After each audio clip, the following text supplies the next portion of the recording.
Well, welcome to this special broadcast. I have another special broadcast of the Leaders Fuel Daily podcast because this is big announcement day. There's something big happening here for Leaders Fuel Daily, and that is I am welcoming Jen Chacon as a member of the Leaders Fuel Daily teaching team.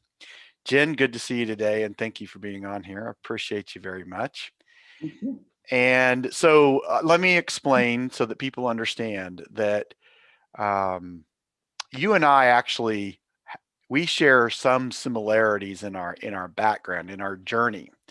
We weren't at one point in time, neither one of us were entrepreneurs, but we happened to have the same title. We were both executive directors with the YMCA, and I was in the camping branch of that, and you were in the facility branch of that here in Greenville. And that's how we actually first met. And then fast forward to today, I'm a business coach and you're a health coach. And your company is Dare to Thrive. And I'm going to ask you all about your company in a bit here. But we've been having this conversation, and the first of many. What I want people to know is that they're going to hopefully get used to seeing you on Leaders Fuel Daily, because you're going to be bringing some great content. And one of the passions that you and I share is this whole idea of conscious leadership. And we both have one of our favorite books is The 15 Commitments of Conscious Leadership from the Conscious Leadership Group. I use it extensively, and I know that you do as well in what you do. And so what we're going to talk about is just what I'm hoping that people will find the value in is that you're going to really hold this health coaching seat on Leaders Fuel Daily. That's going to be your lane. And I am sincerely hoping that many people are going to be able to get to know you and to understand the value of what you do and how much it helps, and that it can be helpful to them. I want people to be connected to you. I want them to go to Dare to Thrive because they see you here. But you know, we want people to know our stories, don't we? And why this matters so much. So I know I've talked a lot here to set all this up. You're a very patient person, but what I just talk about, what is it meant for you? What is this whole idea of conscious leadership meant for you, and about your journey? And just tell us that story about that. Thank you. Yeah, where to start? So, leadership and conscious leadership became really important to me fairly early in my Y career. I was blessed with many, many amazing supervisors, bosses, whatever you want to call Mhm. them. But I had one or two that actually made me realize what poor leadership could mean for the team and how that could really impact your group of people negatively. And it really inspired me to learn how to become a better leader. Yes. And so for the 20 years I was with the Y, I was blessed with tons of training and opportunities. But some of my best learnings actually came from my staff, which I think is where, as a parent, we learn most from our Right. kids. Yeah. Yeah, same idea. And one of the statements that really, and you and I were just talking about this, really kind of set me up for my next career was Hmm. a staff person who said, Jen, I never want to be an executive because I don't want to work the hours you work. I don't want to be on call all the time. I don't want to have the life that you have. Mm. And actually, she said the life that you don't have because I Right. didn't have a life. And it reminded me that part of being a good leader is being a good example to my team of how to make work a healthy part of our lives, Yes. how to make it a good, I know we all use the word balance, Hmm. but how do we, when we're not being healthy physically, mentally, relationally, it impacts our work. And it was Absolutely. impacting my work. Hmm. And it was actually part of the reason that I ended up leaving the Y. I had become a workaholic. Yes. And I call myself a reforming workaholic as we speak. 7 years later, I still have a lot of those habits that I'm trying to break A lot of of that just that. conditioning almost, right? Exactly. Yeah. And which reminds me of how strong habits are, by the way. Yes. And so I knew that I needed for my personal health, Yeah. I needed to step away from that and find something that I could have more balance Yes. and that I could serve in a similar yet different way. And so I've spent the last 7 years Mm-hmm. learning more about physical health, Mm-hmm. mental health, Mm-hmm. relational health, work health, Yes. all those different areas and how they all intersect each other. And they just, they really impact each other far more than I think we generally give them credit for. Yeah, I totally agree. And, I love using this word harmony instead of balance because this idea, I say this all the time, if everything was in balance, you wouldn't move because as soon as you move, there wouldn't be any balance. But it's harmony. But I Mhm. really, I want to ask you this question as I listen to you and I think about like what led to you being in this full-on workaholic mindset. Where did that let me ask you this. Where do you think your motivations on the front end of that, because you probably didn't start your Y career as a workaholic, that became something about you, right? Where do you think your motivations were? And I'm asking really kind of like your purest intentions and where you wanted, where you, why you were doing what you were doing as you saw it at that time. Talk about that a little bit. Funny, I talk with my coach about this a lot. Part of it, I think, goes back long before the why to my dad. My dad was had a very strong work ethic, I and see. he Yeah. developed that Mm-hmm. in me. And he was always most proud of my accomplishments. Mm-hmm. Um, when I worked hard, when I brought in wood quickly, when I Mm. got good grades, it was the accomplishments that my Yeah. dad spoke the most words of affirmation over me. Mm-hmm. And I'm very similar to my dad in a lot of personality traits as well. Mm-hmm. I've taken the strength finders, and achiever is my number one Yeah. strength. Yeah.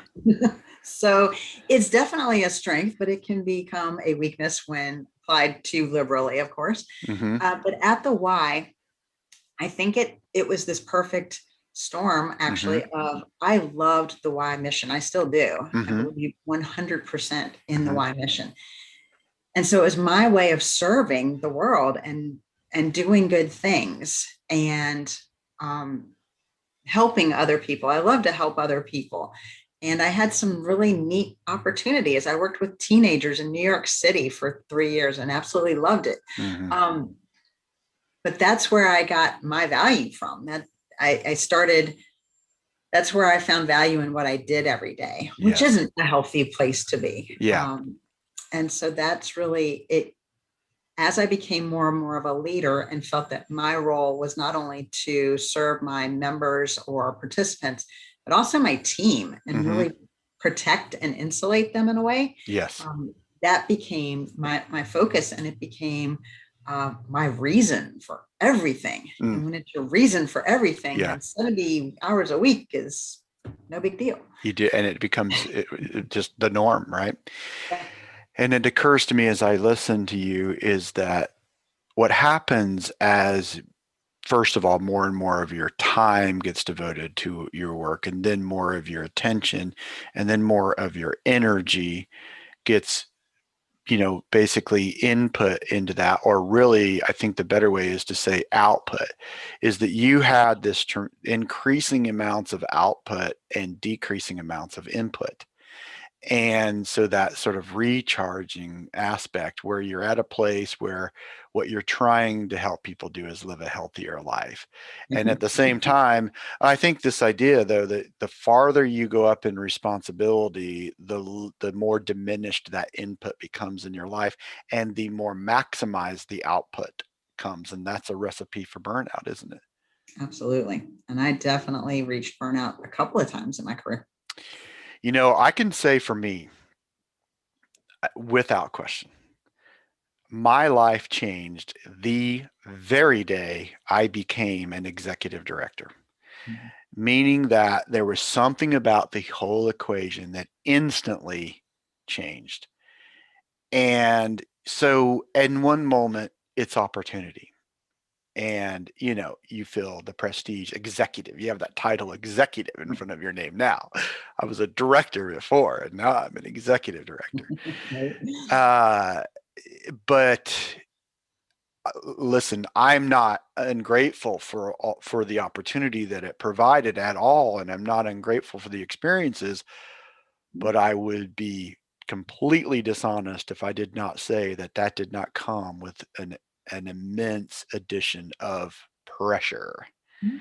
And for me, and I'm not here to tell my story. We're here about yours. But my point is, I also stepped into a situation where, with a camp where I had lost half of its operating revenue, and that all took effect on the first day of the fiscal year. And guess what? That is the day that I became the executive director. So it was like having a patient in cardiac arrest. I mean, it was, and you're pumping away, and so there was that dynamic in it. But I'm saying that given that same circumstance, if I was still the program director or whatever, I don't think the pressure was there. I think the pressure jumped up, and so there's that bit of it. I don't know. Did you experience anything like that as you moved along? Was it anything similar for you? I did. And one of our HR directors at the Y, she said, Jen, your personality is the type you like to go in and fix a situation that's in kind of turmoil, like Mm-hmm, the mm-hmm. situation you're, and then you kind of get bored and you want to move on. Yeah, yeah. So I always walked into those types of situations. Mm-hmm. That's what I thrived on. I Yes. loved that Mm-hmm. challenge. Mm-hmm. But then, yes, it became just fuel for the fire. And I'm like you, I'm very grateful for that opportunity. And Mm-hmm. no one told me I had to work the hours that I worked. Right. That was all on me. That I was all. stayed Mm-hmm. late. Mm-hmm. I worked every holiday because I chose to. Mm-hmm. Um, but it was that in some ways very exciting. I was able to face this challenge and this battle, if you will. Mm-hmm. Um, but I didn't know how to step back and rejuvenate and Yeah. refresh and restore and keep the rest of my life anywhere in that harmony that you talked about. Yeah, for sure. Well, thankfully, you're not in the same place, and you're in a completely different place. And not only are you there, but you're bringing many other people along on that journey. So, what about for you personally and this whole idea of conscious leadership? Can you talk specifically about some things about being a conscious leader or just leadership in general that have been helpful to you to have a deeper understanding of all this and to move, as you've moved out of that role and into doing something different? Talk about that a little bit. Well, it's interesting being an entrepreneur. I'm leading myself, Yeah. and that becomes a little different. Hmm. You talked about the pressures of being an executive. Now I Hmm. realize all the pressure I'm putting is on myself, Yes. which is sometimes feels a little crazy. Hmm. Um, Through the conscious leadership, though, I know you use a lot the drama triangle and the Hmm. empowerment triangle, and those Yeah. are two I've actually even shown my teenage children, because to me, that self leadership, Hmm. that understanding that I get to choose how I show up, Yeah. I get to choose whether I'm going to be open Hmm. and willing to learn, or whether I'm closed and defensive, and it's got to be Hmm. my way or the highway. Hmm. Even within my own business, being an entrepreneur, remembering that is huge, It is. because I don't know how many people will know when we taped this. We're almost a year exactly to when the world went crazy. Hmm. Hmm. And there were a lot of moments in there where owning your own business was kind of scary. Yeah, for And sure. I mean, anything in life was scary Yeah. last year.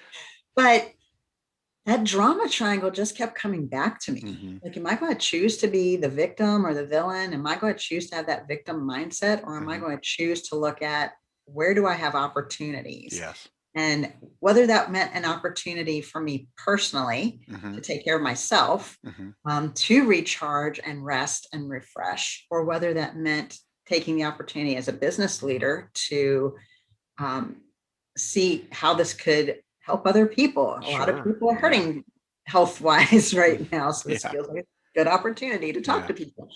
But that conscious leadership to me is really that understanding that you have a choice, Yes. and you have that choice not only every day, but every moment. Hmm. And I used to be one of those people that if I had a bad morning, it just spiraled and it would become a bad day. Oh yeah. And Okay. Yeah. I mean, I was one of those, if I spilled my coffee on my pants, like that was the beginning of a That was terrible it. day. It was all over. It was done. And I Yeah. just stayed down in that victim mentality. Everything's happening to me. Oh my gosh. Yes. And now I say, okay, guess I need to go change my pants, and let's like the next choice is still mine. Yeah, And just even those little shifts can make such a big difference in just your absolutely. everyday life. Yeah, you're speaking my language. I love the word shift. It's one of my, and it's this idea, what you're saying there too, is you learn one of the, among many other things, when you start to really get into this idea of conscious leadership and being more empowered as a leader, and that it really, one of the things you were saying there is, as an example, you're able to treat everything as a singular event. Spilled coffee on my pants is not tied to, oh, I had a bad dream last night and woke up at 2:30. Right. Isn't tied to, oh, someone comes and tells me they're not, calls up and tells me they're not going to be able to make it to work today. Right. Those things are all singular events. They don't have to be connected together. And guess what? They don't all mean I am a victim of life. Life is happening Exactly. to me. It's just, it's just another opportunity to show you your own resourcefulness, right? Absolutely. And so it's a great thing. And I know you're going to have so much to share about how this impacts health over time, and as you're sharing on Leaders Fuel Daily here, there's going to be a lot. Is there maybe one other thing that's used, that this has really been a pretty key piece in my growth, or something that or is there something that you find yourself saying a lot to people? It's this, because there are certain things that I'm very intentional about helping people Yeah. to understand, and therefore I repeat them often. And so, Right. is there anything like that? Give me any nuggets like that for you. Anything that you share with people pretty frequently? A big one that has come up lately, and I actually learned this over this last year, Nice. is what rest truly means. Ooh, okay. Um, I was a person. I try to respect Sabbath, but Hmm. Sabbath always felt like punishment to me. Like it Mm-hmm. was, A you're not allowed to rule, do anything some fun. kind of, yeah, It's a yeah, rule. yeah. And yeah, and this last year, I was reminded it's a gift, Mm-hmm. and that rest is supposed to restore and rejuvenate and leave Mm-hmm. you refreshed. Yeah. The difference between rest and lazy Mm-hmm. is what you do in that time. So, Mm-hmm. what I used to think was rest Mm-hmm. might be me vegging in front of the television all day, probably binge eating at the same time, Mm-hmm. or mindlessly scrolling social media. Yeah. And I felt like those were resting because I wasn't physically doing something. Right. And what I really learned this last year was true rest might look similar on the outside, but it Mm-hmm. might be me sitting and doing a 10-minute meditation app. Yeah. It might be me journaling. It might be me going for a walk or taking a nap. Mm-hmm. It's something that at the end of it, I actually feel refreshed, Yeah. instead of at the end. If you've ever binge watched TV, at the end of it, your brain feels like mush. Right. And Yeah. I realize it's not the same thing. But so often when we're tired, Mm-hmm. we go for the thing that is actually more lazy, that actually makes us feel more tired. Yeah, it's interesting. So the return of it, you end up at a lower place, don't you, instead of being at a Absolutely. higher place. And You just what keep a going further in the muck. Yeah. yeah, what a great reminder. I'm glad you shared that. And that rest is restorative. And also I think what you're talking about there is this idea of the Sabbath being a gift, is that it helps us to operate our lives in harmony with the rhythms that were built into us. Rest is a rhythm, right? Absolutely. In its restorative form, rest is part of a rhythm. Absolutely. And I think what probably happens when we have the opportunity for rest, but we do sort of the below the line, the lower, take us Right. down low activities, is that we're probably not operating our lives in harmony with that rhythm. We're probably working against it in our Absolutely. own way. And the easy way, that is unconscious, meaning that we're not necessarily saying, oh, I'm going to go, I know I want to feel terrible, therefore I'm going to sit down and binge Right. watch, right? That's not a conscious decision. It's actually unconscious, and it's this sort of belief, though, somewhere in there, that Yeah. somehow I'm entitled to veg, Oh, and yeah. and so I that's just deserve this. yeah, right. And well, yeah, but that's not actually rest, and that's not actually what is that. And I always ask, is that serving you? Yes. And it's not really. Again, there's a moment. There are times to sit and watch. Absolutely. There's times to scroll, but as a regular routine and build it into the habit, and that's what you do, and then you just end up not on the end. Good stuff. Love it. Absolutely love it. Okay, so there's going to be so much more to come here. I can't wait for people to learn from you. You have so much to share here, and such a valuable voice and credibility. I want people to know that. I want people to know we're doing this in a way that we're not binding one another to some kind of contract. I'm not paying you to do this. I want people to work with you. I want that to be the return that you get from doing this. And I want them to know that they're getting value from you. But for me, this is because I trust you. And because I know that you're a person of value. We share a lot of similar values. And I wouldn't look, I I wouldn't ask just anyone to do this. And so, I want everyone to know how much faith I have in what you have to share. And I want them to know if they're going to work with you as a health coach, then they're going to have a world class health coach. They're going to have top notch. And so they should know, what is it that you do? Tell about I think I said the name of it earlier, but just what do people need to know about the business that you do? Well, I'm a health coach. My company's called Dare to Thrive. And basically, I help people live to their highest potential. And we start out with just foundationally, where are you in your health? And people come from all different places in their health. Sure. I have people who have just had babies. I have people who are seniors and everything in between. And it's really, where are you in your health? And the biggest thing that the only prerequisite I have for working with someone is that they are ready and excited to make changes to their lifestyle. Yes. And they want to be a healthier version of themselves because they know the value that health brings to them. Absolutely. So I always say, if someone's just coming to me because they want to be a certain number on the scale, I'm probably not a good fit. Yeah. Or if they just want to get bikini clad, I'm probably not a great fit. Those aren't bad. Those in and of themselves aren't things, but their overall well-being and how they're able to show up and do life. And that's why I love connecting with you, because we're talking about overall life. Yes. I always relate it back to when I was working at the Y. If I had a head cold, just a head cold, yes, I felt off. I felt foggy. I wasn't at my best. I was probably cranky with my staff team. Like, I wasn't showing up full me. Yeah, whole kind of, right? And that was just a head cold. Yeah. And so if people have chronic health issues, then all of that unhealth, disease is every day impacting how they're showing up with their family, with their job, with everything. And so I want to give people that solid foundation of where they can go out and be the best version of themselves for the people that they love.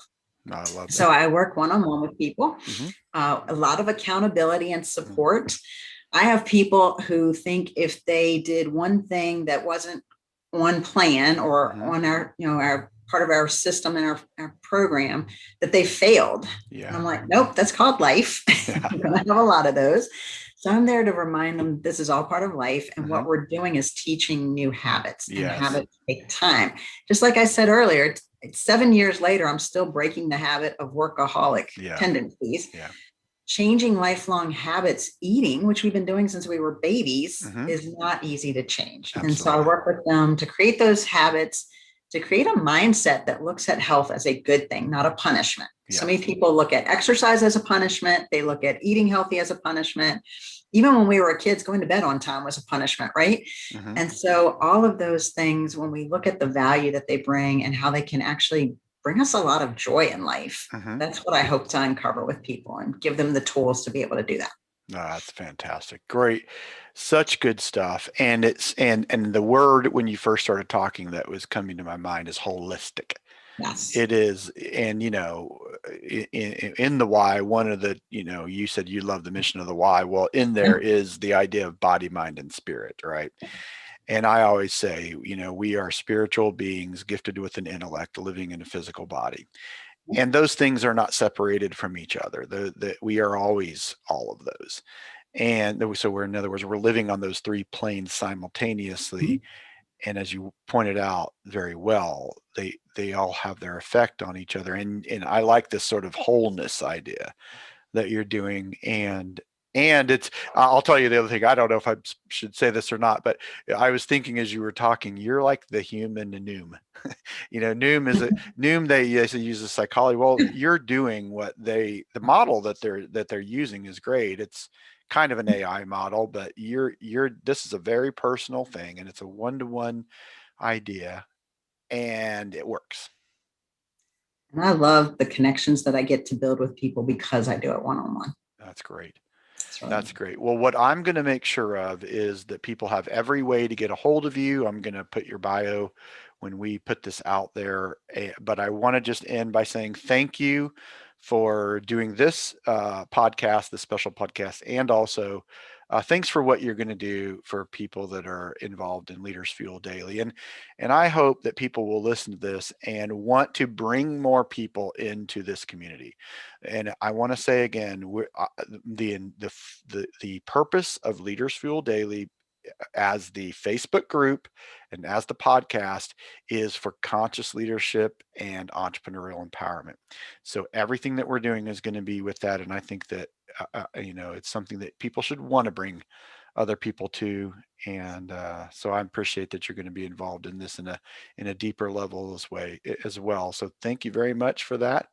And I'll look forward to hearing what you have to share the next time. Thank you. I'm looking forward to it.